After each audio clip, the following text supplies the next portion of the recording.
Bonsoir à tous, c'est Matchos pour les podcasts Animeka. Aujourd'hui, un petit podcast un peu particulier, comme on avait prévenu il y a quelques mois. Nous allons donc parler du premier épisode de la sortie événement de Dadadan. Pourquoi sortie événement? Parce que c'est l'un des rares animes depuis quelques années à sortir sur l'ensemble des plateformes de streaming. Donc c'est déjà très attendu et donc on va voir si l'œuvre que nous propose Sion Saru est à la hauteur des ambitions et on va dire, du marketing qu'a fait tout le battage qu'il y a eu autour. Euh, bon, avant d'y venir, on va juste rappeler rapidement ce premier épisode en fait correspond au premier chapitre de Zendadan qui nous présente donc nos deux personnages principaux.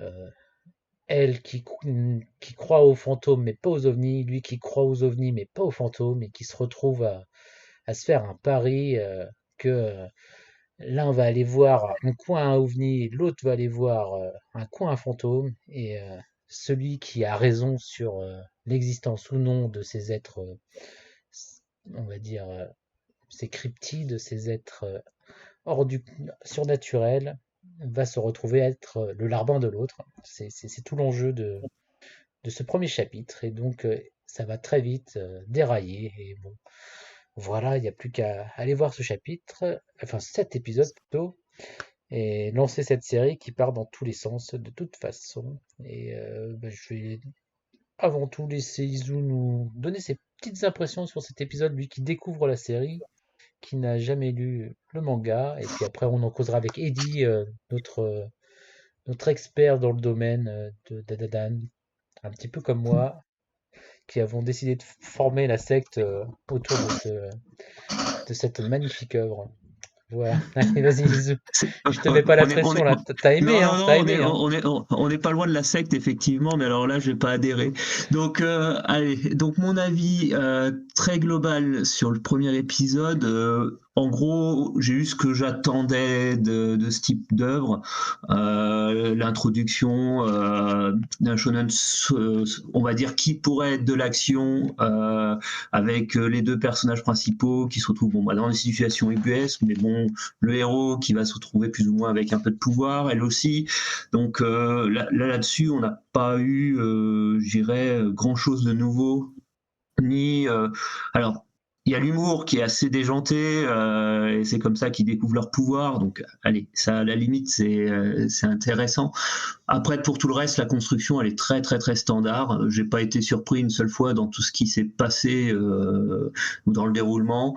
Euh, Là où on pourrait chercher un petit peu plus, parce que bon, forcément, un épisode, à part dire, bon, bah voilà, on a eu une introduction, ça c'est un petit peu limite.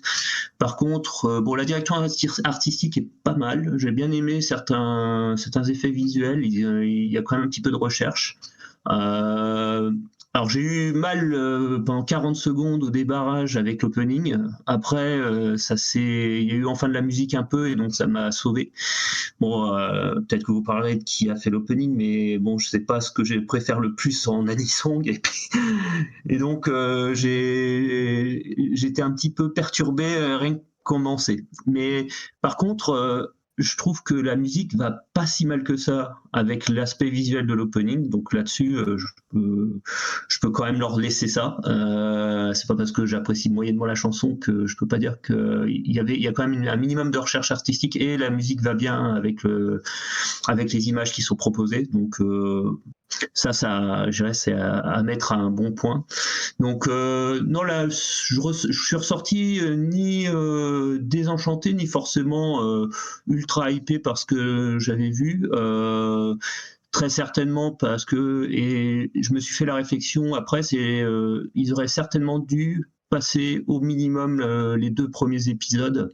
Bon, il y a eu une sortie un peu ciné qui avait passé, je crois, les trois premiers, mais là, on va dire, la clôture de ce mini arc d'introduction, ça aurait été pas mal pour les gens comme moi qui connaissaient pas, parce que là, au final, on sait que tant qu'on voit pas l'épisode 2 et qu'il conclut pas ce morceau d'intro, on sait pas trop où ça va aller, à part, bon bah voilà, on a des personnages avec des pouvoirs. de manière un peu comique, et ça s'arrête un peu là. Donc moi je suis à ce niveau-là aujourd'hui, c'est ok, la série elle a les moyens de faire quelque chose. Maintenant, qu'est-ce qui va la démarquer autre que son humour? Bah là, aujourd'hui, je l'ai pas vu. Donc j'attends patiemment la semaine prochaine. Mhm. D'accord, d'accord. Je vois les arguments, je vois les arguments. Euh, je comprends l'idée que t'en veux un peu plus, mais c'est le but, faut en voir plus de toute façon. Tout à fait. Non, je sais que là, je suis en Non, face de gens c'est... qui ont vu beaucoup plus que moi et qui donc ont plus de recul.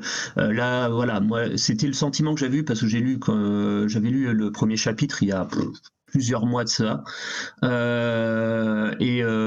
Parce que bah, quand ça commence à faire un peu parler et donc je me suis dit bon bah je vais quand même regarder de quoi ça cause vite fait, sans penser plus que ça à l'animé, et ça m'avait fait un petit peu cet effet là. Je me fait ok, bon, c'est un démarrage classique,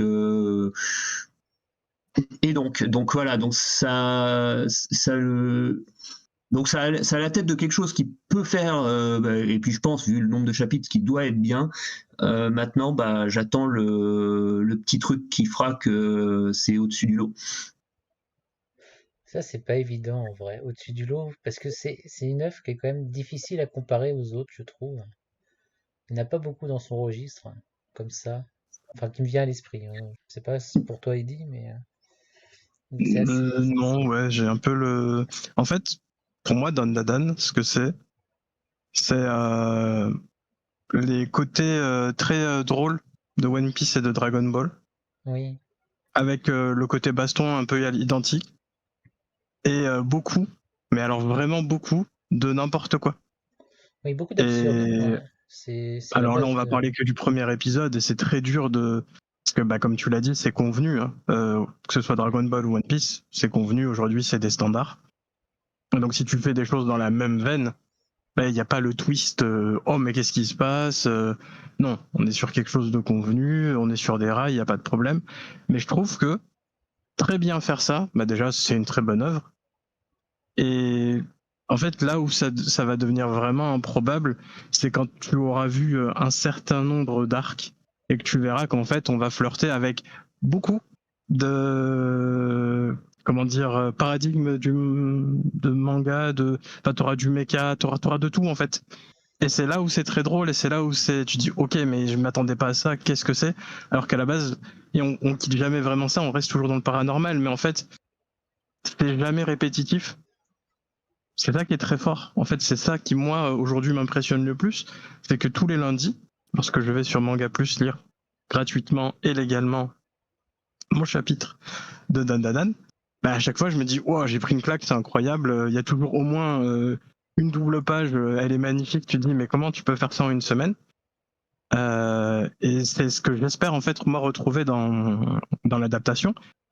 Pour le coup, je pense que si vous regardez le premier épisode, vous lisez le premier chapitre, vous vous mettez en face et vous vous rendez compte que c'est une adaptation parfaite. Moi, c'est ce qui me faisait peur, c'est qu'il y ait des prises de euh, pas de risque, mais on va le faire à notre sauce. Et en fait, c'est plus une adaptation, c'est une projection de ce que la personne pense être Dan Dadan. Et là, non, en fait, c'est vraiment une reproduction et une adaptation. Donc, il y a du mouvement, tout ça, avec de la musique que j'ai trouvé de qualité au sein de l'épisode. Et j'ai bien aimé C'est l'opening, mais même les après, ça, c'est autre bruitages que chose. je trouve intéressants. Enfin, même tout Oui, l'aspect tout bruitage. à fait, tout à fait. Parce qu'on se retrouve, parce on est quand même en face d'une série B. Ce premier épisode, c'est un peu la série B Totalement. avec les ovnis, etc. Enfin, c'est vraiment du cinéma de genre un petit peu. Et tu te retrouves avec les mêmes bruitages que l'époque, les bruits de bidule avec les extraterrestres, etc. Enfin, ça fait vraiment penser à ça. Et je trouve que du coup, ils ont réussi à créer une ambiance qui correspond bien à ce côté un peu vieillot quelque part, parce que c'est pas tellement de la SF actuelle, ça fait un peu kitsch, un petit peu cette série. Et ça se retrouve un peu dans les couleurs, dans tout, et c'est vrai que c'est un peu l'identité de Dan Dan Dan, c'est tous ces côtés un peu années 80, enfin, série des années 80 qui ressort un peu, je trouve. Et moi, ça Ah me va bah, bien, quoi. il y a ça, et puis il y a aussi il y a un thème un peu, on va dire, pas très drôle, et surtout qui actuellement est très mal vu, ce qui est normal. que Momo va traverser. Enfin, Ayase va Oui, traverser l'enlèvement extraterrestre avec les vis-à-vis des classiques. extraterrestres. Voilà, ça c'est le moment un peu peut-être pas très confort. C'est un peu très particulier. Ça arrive qu'une fois, je crois, dans le manga. Oui, Je dis pas d'onnerie. C'est le premier chapitre. Et en fait, à part ce moment-là, tout le reste du truc, je trouve, c'est plutôt cool. Et je pense que les prochains épisodes, ça sera.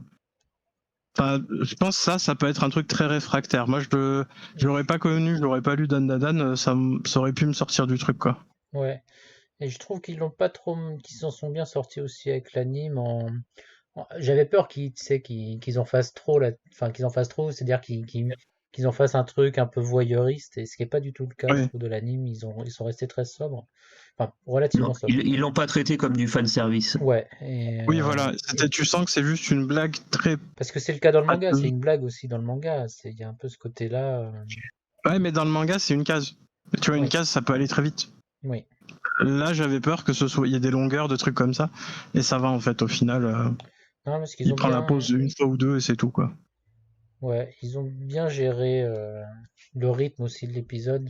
Je trouve que ça s'enchaîne bien, ce qui était pas, ce qui est parce que c'est pareil dans le manga, c'est assez rapide, on enchaîne, on enchaîne, on enchaîne, et cet épisode c'est un peu la même chose.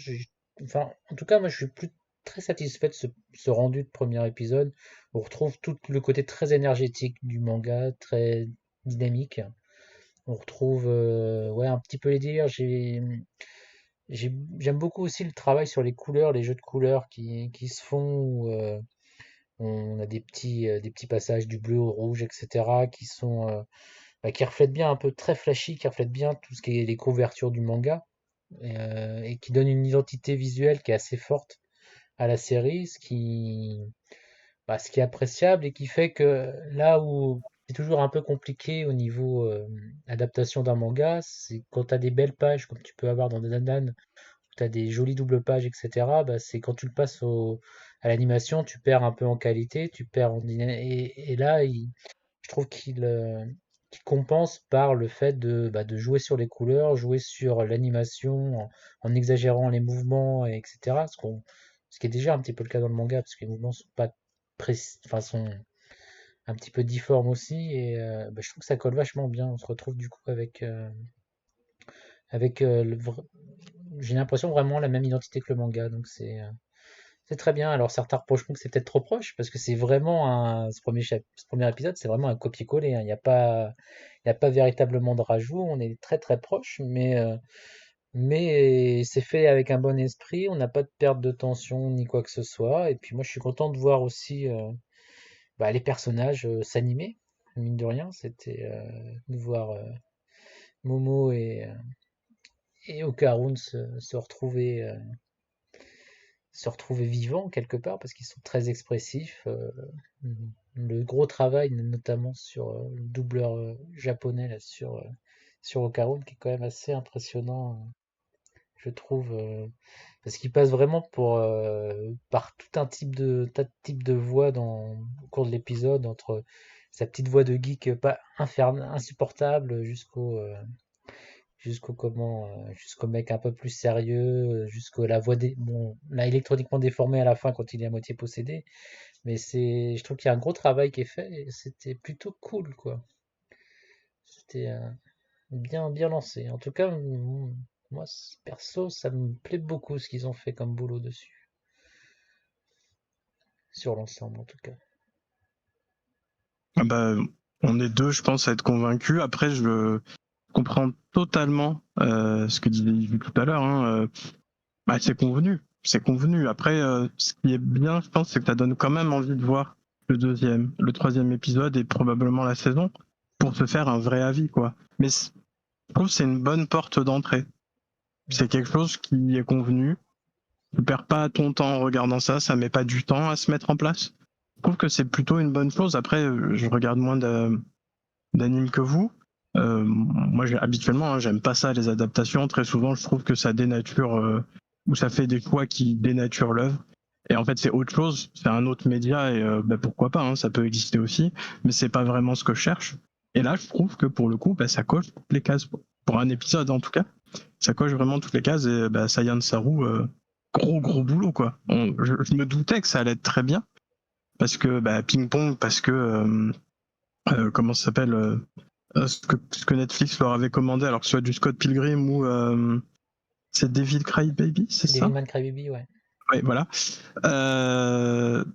Tu sais que ça va être incroyable, mais Dan Dan Dan, c'est quand même c'est quand même barjot, c'est quand même barré, c'est quand même très bizarre. Donc tu dis, ok, mais est-ce qu'ils pourront livrer quelque chose qui est à la hauteur? Et je pense qu'en fait, c'était les meilleurs pour ça, quoi. Bah ouais, avec le recul, pour donner ce côté d'énergie, ce côté loufoque de la série, parce que quand tu vois la transfo des personnages, etc., il faut un truc qui exagère les choses. Quand tu vois la dégaine des comment, Les des serpents. aliens, etc., tout est dans le Ouais. ridicule enfin tout est ridicule, hein. Je veux dire, les designs sont quand même ressemblent à rien, hein. Enfin, à part ceux des personnages humains, mais autrement c'est n'importe quoi. Et il faut effectivement un studio qui est capable de chercher à embrasser le truc à fond, à mettre des couleurs partout, à faire des trucs qui dégueulent un peu et qui, d'un point de vue artistique, qui ait une identité assez forte, parce que c'est vrai que c'est peut-être le truc qui est le plus dérangeant dans Dandadan, c'est que c'est pas forcément du design standard, quoi. Mine de rien, tous les monstres, les transformations, etc., ça ressemble pas à grand-chose, et même certains personnages sont assez, sont loin des standards en tout cas. Bon, On voit qu'il y a on la voit bien l'identité graphique et surtout le fait que oui, l'auteur, on va dire du manga pour les designs originaux, il cherche à faire quelque chose pour se démarquer, déjà ne serait-ce que graphiquement, ça là-dessus. Après, bon on verra si ça continue dans le genre de délire sur les autres sujets. Est-ce que j'entends tout ça, hein, le fait que a priori il se renouvelle en mélangeant des genres. Bon après, comment c'est amené, ça c'est l'avenir qui me le dira. Euh, Ce que j'espère juste, c'est que ça, comment dire, quand bien même ça mélangera des tonnes, soit de genres, soit les emmènera dans des, on va dire des mondes entre guillemets, mais en tout cas dans des univers en termes d'ambiance différents. Ça va vraiment demander comment il va le faire. Et est-ce que oui ou non il le fait très bien, parce que faire des mélanges comme ça de tout un tas de pastiches de genres, soit c'est de la comédie, soit on peut s'en servir potentiellement pour de l'action, mais c'est quand même surtout du ressort comique, donc à voir si c'est si ça marche ou pas. Et ça c'est souvent le, alors que moi j'aime bien les trucs souvent débiles ou justement grotesques, donc ça peut passer, mais voilà, j'attends vraiment de voir non, mais si ça va. après, c'est le point dont on n'a pas trop parlé, c'est aussi c'est les personnages qui passent à travers tout ce type de genre. Donc c'est les voir dans des situations qui changent un petit peu à chaque fois. Où on les voit se rapprocher, on les voit se. Parce qu'il y a quand même un bon travail sur les personnages. C'est ça qui fait que ça maintient le truc un peu cohérent. C'est leur parcours ensemble. C'est pas juste, tiens, je vais me lancer dans une histoire de mecha parce que pourquoi pas. C'est, c'est, ouais, c'est de se faire rencontrer des personnages, de discuter ensemble. Donc c'est ça que je trouve intéressant dans Dandan aussi, quoi. C'est d'avoir, c'est pas que d'avoir justement un tout en bazar. On a des passages effectivement très comiques, hein. C'est quand même beaucoup d'absurde. C'est un peu le travail de base, mais aussi des passages sérieux quand même.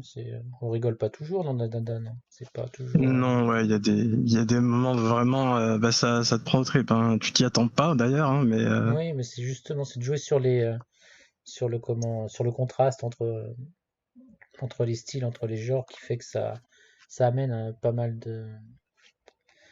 voilà, pas mal d'aspects qui nous changent un petit peu. Quand on lit toujours la même chose, on aime bien avoir un peu, voilà, nos petites séries manga qui sortent du lot quand même. Et Dandadan fait ça très bien. Alors après, est-ce que c'est mieux qu'Excel Saga? Ah, alors là, on est, on avait déjà eu la comparaison la dernière fois, je crois. oui, je crois qu'on avait abordé aussi le thème, mais oui, non, mais Excel Saga, ça reste un ovni interstellaire. Je veux dire, on a Oui. tout. Oui, ça restera au Panthéon. Ah bah oui. On est quand même dans un truc qui a un petit esprit un peu plus shonen classique quand même. On va pas Oui, oui, oui, exagérer. c'est pour ça que personnellement je le compare vraiment à Dragon Ball ou One Piece.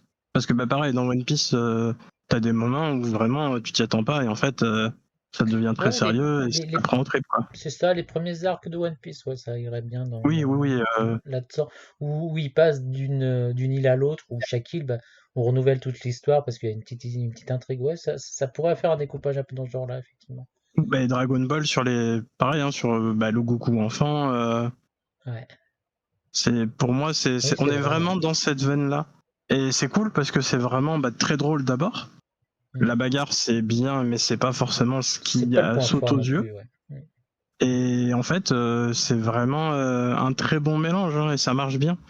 Et j'adorerais que ça arrive jusqu'à la fin, que ça ne finisse jamais déjà, mais que si ça vient à finir, que ce soit de cette qualité-là jusqu'au bout et que ça ne fasse pas comme beaucoup de shonen où on sombre dans le combat pour faire du combat avec du power creep et ah mais regarde ma 8e transformation, haha mes cheveux ont changé 3 fois de couleur, qu'est-ce que tu vas faire? Mais ouais, mais ça peut l'air d'être parti pour, en tout cas, avec Non, et c'est ça l'ensemble qui est de ce cool. qui est sorti. Mais Ouais. C'est pour ça que vraiment regardez Dan Dadan et si vous le pouvez, lisez Dan Dadan. ouais, je me suis pris le 13e tome là, la semaine dernière. Ah, ah. J'avais un peu de retard. Euh, bien, oui, on a parlé déjà rapidement de l'opening, j'ai pas dit ce que j'en pensais.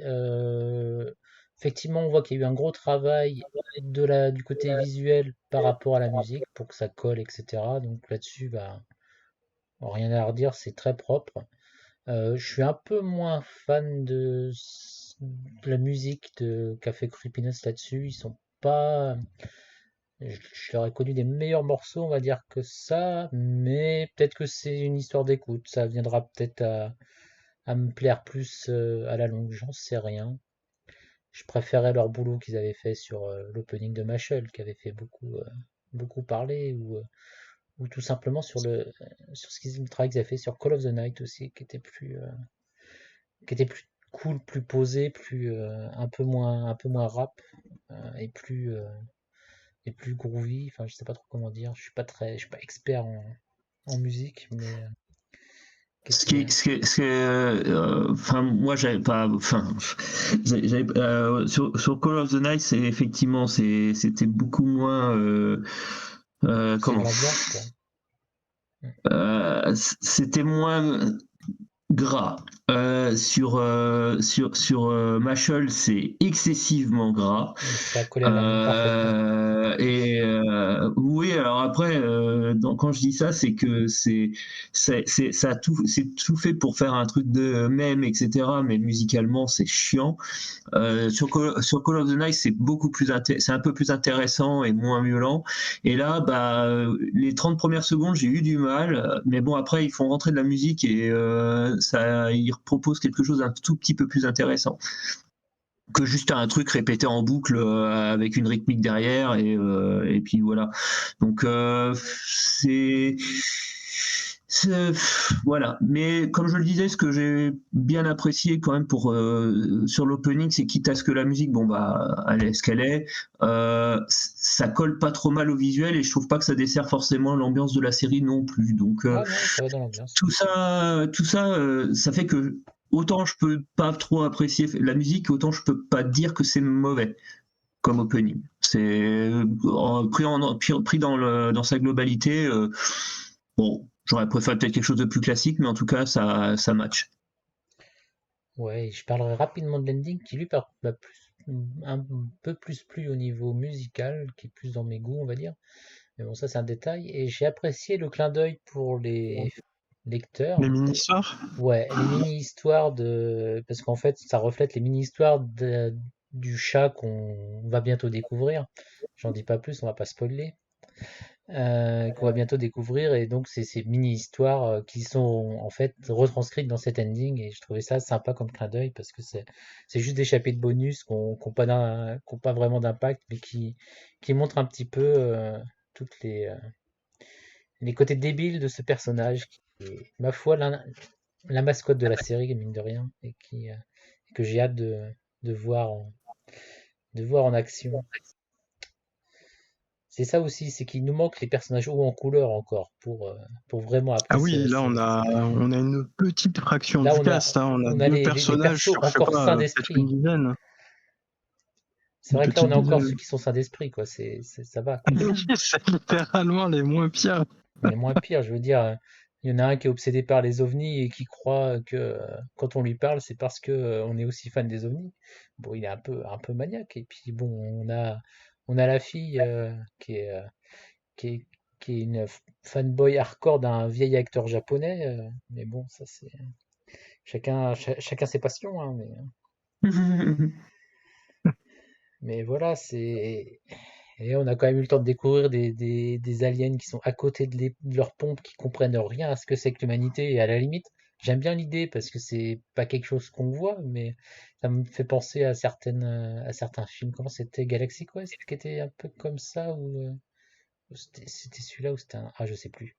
Mais bref, ce côté d'aliens à côté de leur pompe qui comprennent pas ce que c'est qu'un être humain et qui sont à la rue et c'est trop drôle quoi. Enfin, ça fait encore un petit peu pastiche et c'est sympa.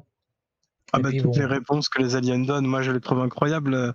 L'autre, t'as un personnage quand même qui ouvre son cœur, qui te dit j'ai toujours voulu être votre ami, et dit nous on n'aime pas les mecs, on veut pas être ton pote. En plus t'es violent. Allez tu dégages. Mais tu te dis mais quoi? Quoi? Il vous supplie depuis son enfance d'être pote avec vous et tu lui donnes une réponse d'une phrase en mode ouais non, on veut pas être ouais. ami avec les mecs.